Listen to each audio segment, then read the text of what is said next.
Bom dia, boa tarde, boa noite. Não sei o horário que o senhor vai estar assistindo isso aqui. Mas enfim, seguindo à frente. Eu escolhi como tema a termodinâmica para esse meu trabalho. Além de ser o tema que eu mais gosto de estudar, o tema que eu acredito que eu tenha mais conhecimento. Não sei, né? Relativo isso, mas acredito que sim. Para começar o meu trabalho, a minha apresentação, eu vou começar definindo o que é a termodinâmica. Como existe o nome, termodinâmica, é a dinâmica das transformações de energia. Essa nomenclatura termo, ela vem de temperatura. Por quê? Porque muitas dessas transformações de energia, ela passa pelo calor, ou seja, pelo aumento de temperatura e etc. Ou até mesmo aumento de temperatura por quando um corpo sofre um trabalho sem aumentar o seu volume, sem ter expansão com um volume constante. Mas isso vou aprofundar mais à frente. Para dois fundamentais conceitos na termodinâmica é o calor e o trabalho. Mas antes de ter a explicação do que é o calor e o trabalho, preciso apresentar para você o sistema de vizinhanças. E no que consiste o sistema de vizinhança? O sistema de vizinhança é o seguinte: a gente, antes de estudar essas transformações de energia entre corpos, etc., a gente precisa saber qual é o ambiente em que esses corpos estão sendo estudados. Para isso tem um sistema de vizinhanças, que é o seguinte: temos três sistemas: sistema aberto, fechado e isolado. O sistema aberto é quando a amostra que nós estamos estudando está dentro de um sistema onde é possível ter troca de matéria e energia. Este é o sistema aberto. O sistema fechado é quando a amostra está dentro de um sistema onde é possível apenas a troca de energia, não de matéria. O sistema isolado é o sistema onde não tem troca de energia nem de matéria.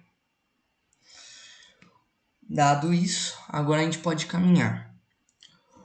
Vou explicar agora o que é o calor e o trabalho. O que são esses dois fundamentos. Aí mais para frente eu faço a ligação entre esses conceitos e o sistema de vizinhança. Que é o calor. O calor é basicamente a transformação de energia, corrigindo, não a transformação de energia, e sim a troca de energia entre corpos por conta da diferença de temperatura. Ou seja, um corpo troca energia com o outro quando um está mais quente e o outro mais frio, como está aí nesse exemplo, nessa imagem à esquerda que eu coloquei no slide. Então, e essa troca de energia, ela para de acontecer, essa troca entre os dois corpos para de acontecer quando há o equilíbrio térmico. O equilíbrio térmico é basicamente quando o primeiro e o segundo corpo eles entram em equilíbrio com as suas temperaturas, ou seja, ficam com temperaturas iguais. Ou seja, não havendo diferença de temperatura, não há troca de energia. Aí, fazendo a ligação desse conceito de calor com o sistema de vizinhanças, a gente entende que é o seguinte: esse corpo que está sendo estudado e ele está dentro de um sistema, e o vizinho deste sistema é o corpo número 2, a gente pode pensar, se eles estão encostados um no outro, vai ter troca de energia. Porém, depende. Se este corpo número 1, o corpo mais quente, vamos supor, ele está num sistema isolado que não há troca de energia nem matéria, ele não trocará energia com um corpo vizinho, porque ele está dentro de um sistema isolado. Estando num sistema aberto, haverá esta troca. Beleza, prosseguindo agora o conceito de trabalho. Trabalho é a troca de energia, com outro corpo com o movimento. Ou seja, o trabalho acontece quando temos a movimentação de um corpo contra uma força oposta, como está aí no desenho. O carrinho ele está sendo empurrado com uma força F. Não está na imagem, peço perdão, mas deveria ter uma imagem com uma força contrária a esse movimento, pois esse carrinho está indo de A a B. Tendo uma força no carrinho à sua direita de BA, a gente vai ter trabalho, ou seja, um corpo se movimentando contra uma força oposta a este movimento. Quanto maior a força, maior a força e a distância continua a mesma, o trabalho vai ser maior. Ou a força continua a mesma e a distância é maior, o trabalho é maior. Vou aprofundar mais isso mais à frente. Vamos agora falar sobre um trabalho que é muito estudado na termodinâmica, que é essencial para a nossa compreensão, que é o trabalho de expansão. E aí nós entendemos o seguinte: na figura 1, na figura à esquerda, totalmente à esquerda, a gente vê aquela imagem A, que a gente tem um cilindro com um gás dentro deste cilindro e uma tampazinha. A gente tem a pressão externa, beleza. Vamos supor que a gente aqueceu esse gás. Aquecendo esse gás, as moléculas agitam, assim elas se expandem. Ali, como você está vendo, houve uma variação de volume. Beleza. Indo para a figura 2, você vê ali, ó, teve uma distância. Esse pistãozinho, ele subiu uma distância D. Se ele movimentou a uma distância B e eu sei que tem uma força em cima desse pistão, que é a força da pressão, a gente pode fazer qual foi o trabalho que esse gás fez ao ser aquecido. Que foi F é igual a P, que é a pressão externa, vezes A, vezes D, certo? Que o que é? Pressão externa vezes A área, é a força total contrária ao movimento desse pistão. A distância é D, ou seja, a força vezes a distância dá o trabalho. Mas podemos escrever esta fórmula como pressão vezes volume, pois sabemos que a distância percorrida pelo pistão vezes a sua área dá o volume. O volume. Então podemos escrever esse trabalho de expansão como pressão externa vezes variação do volume. Agora, prosseguindo, vamos entender mais sobre a energia interna, que é o seguinte. Nossa, deixa eu beber uma água. Que é o seguinte. Primeiramente, o que é energia? Energia é a capacidade de fazer trabalho, ou seja, de movimentar corpos com forças opostas. É a capacidade de fazer trabalho, certo? E nós entendemos que a gente consegue transformar energia e transportar energia de um corpo ao outro pelo calor e o trabalho. Porque voltando ali, ó, a gente vê que esse gás aquecendo, ele fez trabalho sobre este pistão. Ou seja, esse pistão agora está com a energia que este gás passou a ele, certo? Então, voltando aqui.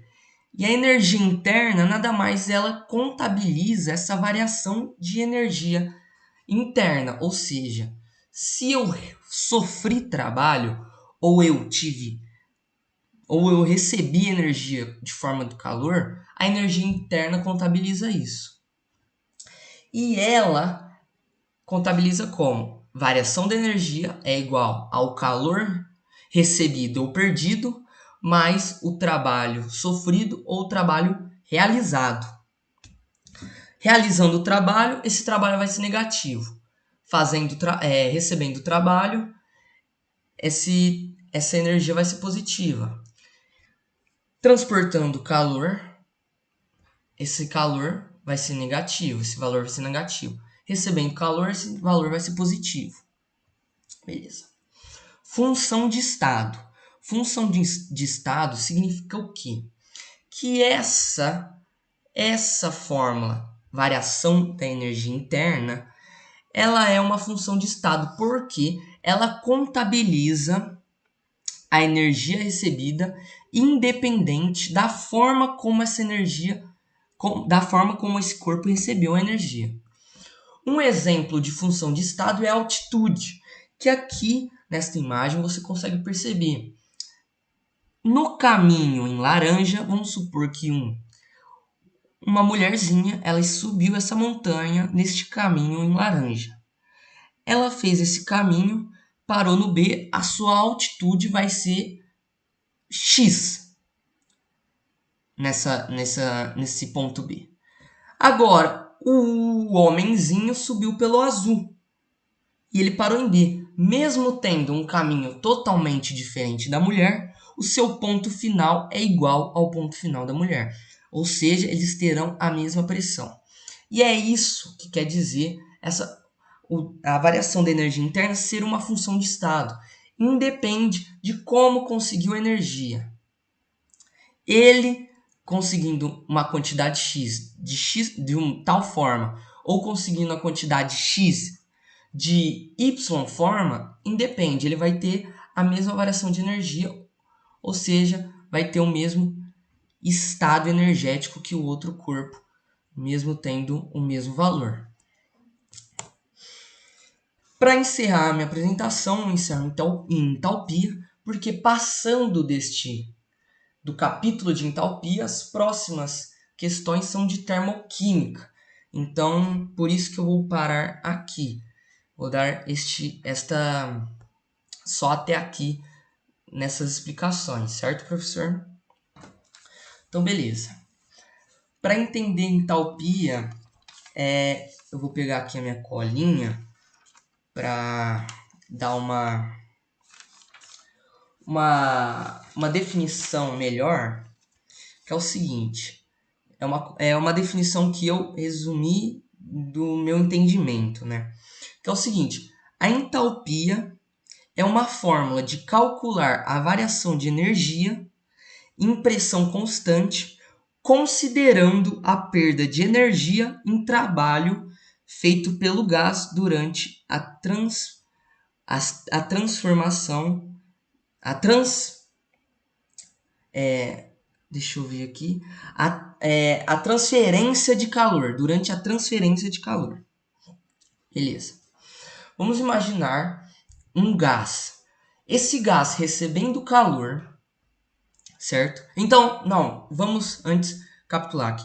Em pressão constante, ΔH, que é a entalpia, ela é igual à variação da energia interna mais a pressão vezes a variação do volume. Pressão vezes variação do volume é o trabalho de expansão ou contração deste gás, dependendo se ele foi aquecido ou resfriado.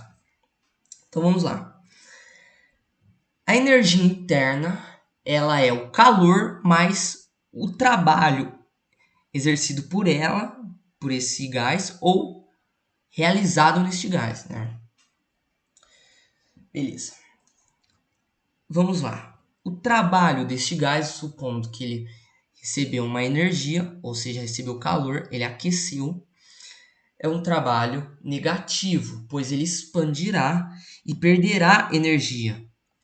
E também temos que supor que este gás ele está livre, ou seja, ele está no ambiente aberto, ou seja, a pressão dele interna é a mesma que a pressão externa. Beleza.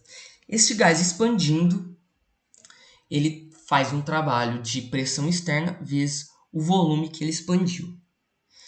Certo? Mas este gás, ele também sofre um trabalho, que é o da pressão externa empurrando este gás, mesmo que ele esteja expandindo, esta pressão externa, ela força esse gás a se contrair, mesmo essa pressão externa não conseguindo.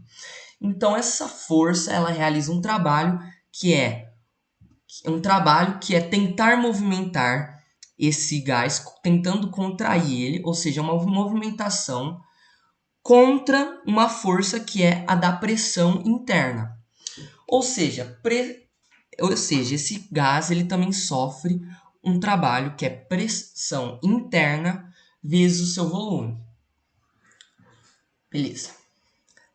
Colocando isso no cálculo, a gente dá que a entalpia é o calor menos o trabalho realizado pelo gás, mais o trabalho sofrido por esse gás. Sabendo agora como as pressões são iguais a externa e interna, a gente pode cortar esses dois valores e dar que a variação da entalpia é igual ao calor recebido por este gás. É isso. Então, encerrando aqui o meu trabalho, espero que as minhas explicações estejam bem coesas, mesmo que eu explico desta forma meio enérgica, meio rápido. Vou tentar melhorar isso. Então, me desculpa. Acho que são só essas ressalvas que eu tenho a dar. E muito obrigado de quando eu tive dúvida, tirei as dúvidas com você no Teams. E você foi super atencioso. É isso. Muito obrigado, viu, professor? E até a próxima.